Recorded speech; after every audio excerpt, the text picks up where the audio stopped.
Arlette Gondry is a celebrity at home and internationally.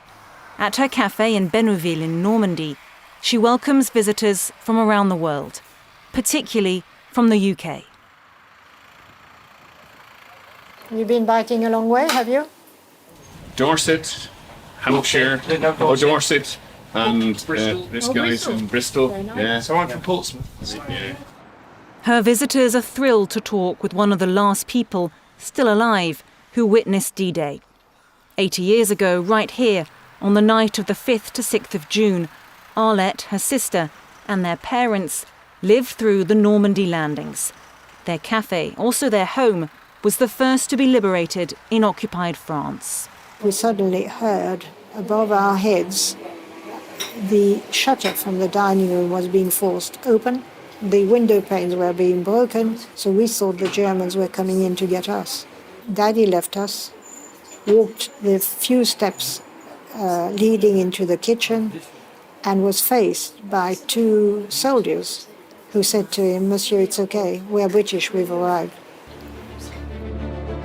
The British were part of the 6th Airborne Division. Arriving in gliders, their mission was to take control of two bridges, one in Ronville and the other in Bénouville, known today as Pegasus Bridge, right next to Café Gondry. Arlette says she witnessed the British troops carry out an extraordinary feat of arms. So this is a shrine and a monument, but it's still a family home.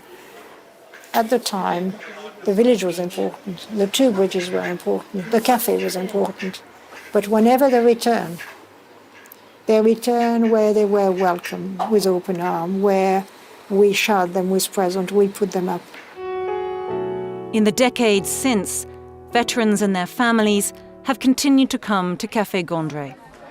At each anniversary, they commemorate the operation.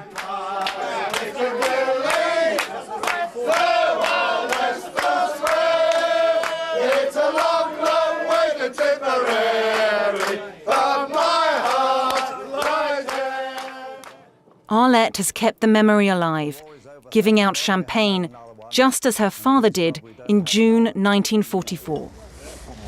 Our fallen comrades. Fallen comrades. The young ones of today have equally good intentions towards them as I have towards the old soldiers. My wish is that we commemorate all together the freedom and the affection that was given us at the time. 50 kilometers away, Michel de Gouville also witnessed D-Day. He was 10 years old. Marks left by shrapnel from the war. There too, all dates back to the war. Michel, his 9 siblings and their parents lived on the Normandy coastline. Early in the morning of June 6, 1944, they ran to their makeshift shelter. Obviously, the hole has been filled over time. But we were there, right there. We spent 2 days there. The strongest memories I have are of the planes flying over our heads and the deafening sound of the warships. The sea is very close. Naval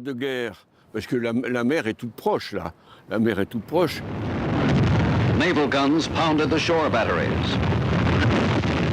The bombings prepared the ground for the British troops landing at the fishing port near Michel's home, Port-en-Bessin. Despite the hail of fire, Michel remembers feeling hope. We weren't really scared. We weren't really scared.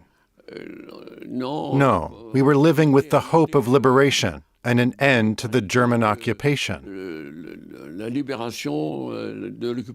That was the dominant idea.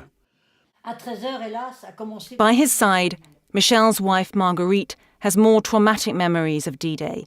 She was 8 and living in the city of Caen. The walls, the picture frames, the furniture started falling down. The plates on the wall were smashing. I was completely terrified.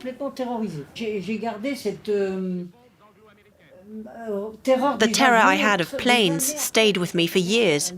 Whenever I heard a plane, I bent down. I was very, very scared.